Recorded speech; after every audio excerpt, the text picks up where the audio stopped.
Hello friends, welcome to my channel. দেশ এবং দেশের বাইরে থেকে যারা আজকে আমার ভিডিওটি কন্টিনিউ করেছেন, প্রত্যেককে gardener TRIPS with Kamal YouTube চ্যানেলে স্বাগতম। তো ফ্রেন্ডস, আজকে আমি যে সম্পর্কে কথা বলবো সেটি আর কোনো গাছ নয়, সেটি অবশ্যই ভিডিওর কয়েক মুহূর্ত দেখে আপনারা বুঝতে পারছেন। সেটি হচ্ছে আম গাছ। আর এই আম গাছটি সাধারণ আম গাছ নয়, এটি হলো সর্বাপেক্ষা একটি মিষ্টতার দিক থেকে সেরা একটি আম গাছ এবং সারা বছর প্রায় ফলন দেয়, অর্থাৎ বছরে প্রায় দুইবার ফলন দিতে সক্ষম একটি কাটিমন গাছের চারা। এই কাটিমন আম গাছের চারা আমাদের যদি ছাদ বাগানে থেকে থাকে, তো এই সময় আপনারা কি পরিচর্যা করবেন। আর যদি এই সময় আপনার ছাদ বাগানে কাটিমন গাছ যেহেতু বছরে দুইবার ফল দেয়, এই সময় যদি গাছে প্রচুর পরিমাণ মুকুল এসে থাকে, সেই কি পরিচর্যা করবেন সব নিয়ে থাকছে আজকের ভিডিওটি। মনোযোগ সহকারে ধৈর্য নিয়ে দেখতে থাকুন, উপকৃত হবেন আপনি এবং উপকৃত হবে আপনার বন্ধুরা আপনার এক শেয়ারে। ফ্রেন্ডস, ফলের রাজা আম, তেমনি আমের বিভিন্ন প্রজাতি আছে, বিভিন্ন ভ্যারাইটির আম আপনারা ছাদ বাগানে রোপণ করে থাকেন। ছাদ বাগানি হিসাবে একজন ছাদ বাগানি হিসাবে অনেক স্বপ্ন নিয়ে যখন ছাদে আমের চারা রোপণ করে থাকেন, তখন চোখের স্বপ্ন থাকে গাছ ভর্তি আম ফলাবেন। কিন্তু সমস্যা হয়ে যায়, আপনারা অনেক সময় গাছের গ্রোথ সঠিকভাবে করতে পারেন না এবং গাছের গ্রোথ সঠিকভাবে হলেও গাছের ফুল ফল সঠিক সময়ে সঠিকভাবে আসে না। এর কয়েকটি কারণ থাকে। প্রথম এবং প্রাথমিক কারণ হলো গাছের সঠিকভাবে আকার আয়তন বৃদ্ধি। দেখুন, একটি অপরিণত গাছ, সেটি গাছের বয়স হয়ে গেলেও যদি গাছটি অপুষ্টিতে ভোগে, অপরিণত অবস্থায় থাকে, তবে কিন্তু সেই গাছ থেকে ফুল বা ফলের আশা করাটা আকাশকুসুম একটা ব্যাপার। তো ফ্রেন্ডস, সর্বপ্রথম আমাদের যেটি দিকে লক্ষ্য রাখতে হবে সেটি হলো একটি গাছকে ফুল এবং ফল আনার জন্য যথেষ্ট পরিমাণ করে তুলতে হবে, অর্থাৎ উৎকৃষ্ট পরিমাণ করে তুলতে হবে। আর তার জন্য দরকার গাছের সঠিক পরিমাণ পুষ্টি, অর্থাৎ সঠিক পরিমাণ খাবার। যে খাবারের মধ্যে গাছের ম্যাক্রো মাইক্রো সমস্ত খাবার থাকে, যে খাবার খেয়ে গাছ তরতর করে বেড়ে উঠবে, কোনো রকম রোগ বালাই ব্যাধি গাছের থাকবে না, ধীরে ধীরে গাছটি শাখা পোশাখা বিস্তার লাভ করে বেড়ে উঠবে। তো এটির দিকে সর্বপ্রথম খেয়াল রাখতে হবে। তো আসুন এবার আমি আলোচনা করি যে গাছের এই বেড়ে ওঠার জন্য আপনাদের কি করণীয়। যেহেতু বর্ষাকাল, আর বর্ষার সময় গাছ ছাদ বাগানের সমস্ত গাছ বাগানের বা মাটিতে বসানো সমস্ত গাছের একটা বৃদ্ধি থেকে থাকে, কিন্তু বছরের আর অন্য সময়েও কিন্তু গাছের বৃদ্ধি করাটা অত্যন্ত জরুরি বা অত্যন্ত প্রয়োজনীয়। তাই সারা বছর আপনার গাছের সঠিক বৃদ্ধির জন্য আপনাকে প্রথমে যেটি করতে হবে সেটি হচ্ছে সঠিক আকার বা সঠিক আয়তন বুঝে গাছের খাবার দেওয়া। গাছের খাবারের মধ্যে সর্বপ্রথম যেটি দেওয়া প্রয়োজন সেটি হচ্ছে মিশ্র খাবার। এই মিশ্র খাবারটি কিন্তু গাছের জন্য অত্যন্ত গুরুত্বপূর্ণ এবং তাৎপর্যপূর্ণ একটি বিষয়। মিশ্র খাবার হিসাবে আপনারা কি দিতে পারেন? এই মিশ্র খাবার হিসাবে আপনারা যে খাবারগুলো দেবেন সেটি হচ্ছে 1 বছরের পুরনো গোবর সারের সঙ্গে শিংকুচি, হাড় গুঁড়ো, ভার্মিকম্পোস্ট। এক্ষেত্রে আমি নিমখোলটা দিতে বারণ করব, কারণ নিমখোল নিয়ে অনেক তর্ক বিতর্ক আছে, তাই আপনারা নিমখোলটা এড়িয়ে যাবেন।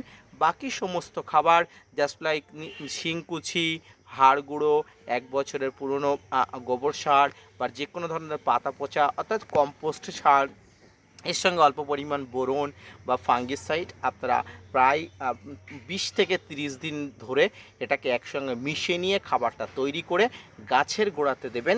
কয়দিন অন্তর দেবেন? 3 মাস অন্তর অন্তর আপনাকে গাছের গোড়াতে খাবার দিতে হবে। এই 3 মাস অন্তর অন্তর গাছের গোড়াতে খাবার দিলে গাছ কিন্তু সেই খাবারটি খেয়ে ধীরে ধীরে গাছটি ছোট চারা গাছ থেকে বৃক্ষ আকারের পরিণত হবে। এরপরে আপনাকে যেটা করতে হবে, গাছের শাখা পোশাখা বাড়ানোর কাজ। গাছের শাখা পোশাখা বাড়ানোর কাজ সর্বাপেক্ষ যেটা নিয়ে করতে হয় সেটা হচ্ছে প্রুনিং করা।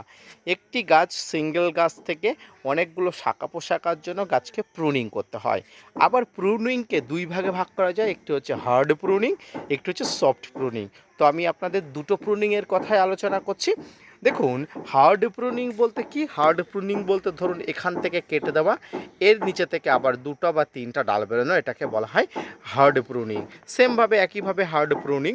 তো প্রাথমিকভাবে গাছে যখন সিঙ্গেল ডাল থাকে তখন গাছকে হার্ড প্রুনিং করতে হয়। জাস্ট লাইক আমি আপনাদের একটু দেখাই। এখান থেকে দেখুন, এখান থেকে আমি একটা হার্ড প্রুনিং করে দিয়েছিলাম। এই হার্ড প্রুনিং করে দেওয়ার ফলে এখান থেকে কিন্তু ৩টা বা ৪টা ডাল বেরিয়েছে। এবারে যদি আপনি ডাল পুরোপুরি না কাটতে চান, অর্থাৎ সফট প্রুনিং করতে চান, তাহলে কি করবেন? দেখুন, এই যে গাছের শাখা পোশাকাটা, এই গাছের শাখা পোশাকাটা এখান থেকে নখ দিয়ে হালকা করে করে দিলে, মানে হালকা করে এভাবে ভেঙে দিলে এর পাই দিয়ে কিন্তু আরও শাখা পোশাকা বেরোবে।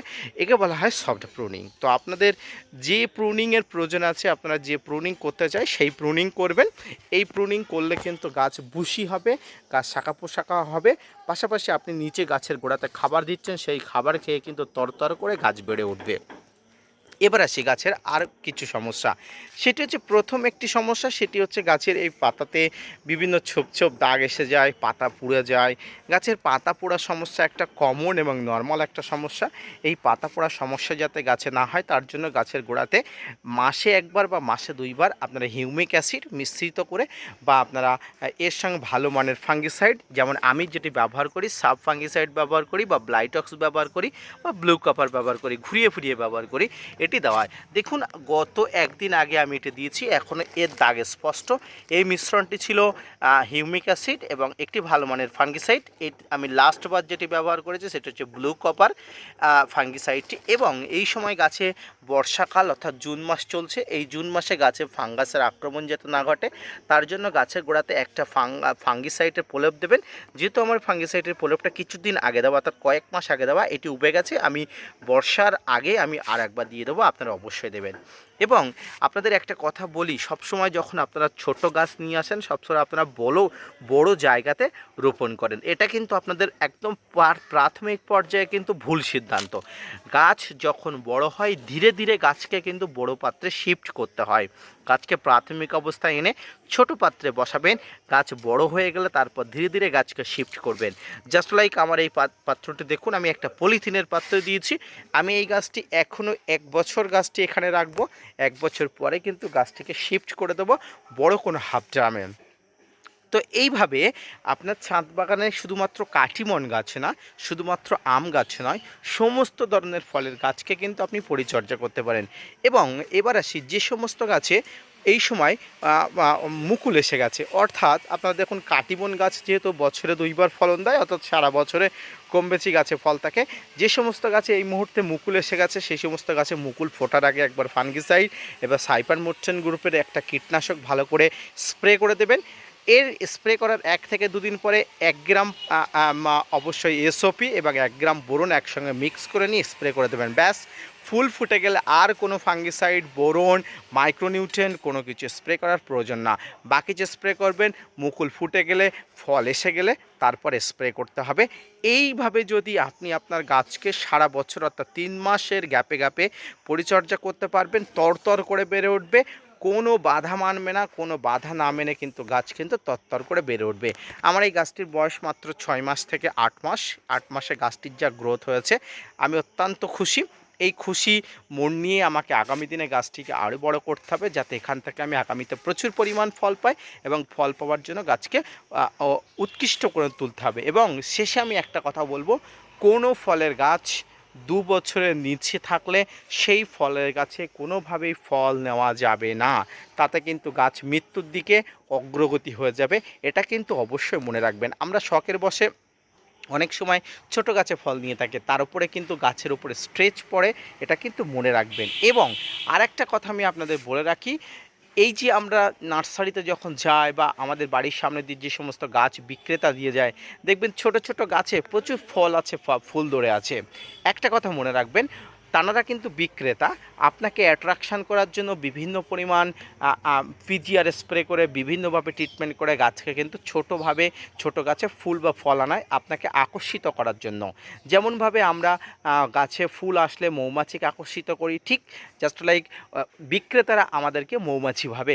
তাই গাছকে ভালো করে ফুল ফল আনিয়ে আমাদেরকে আকৃষ্ট করে। এই ভুলটি কখনো আপনি ছাদ বাগানি হিসেবে করবেন না, তাহলে কিন্তু আপনার ছাদ বাগানের গাছ বড় হবার থেকে কিন্তু মৃত্যুর মুখে চলে যাবে।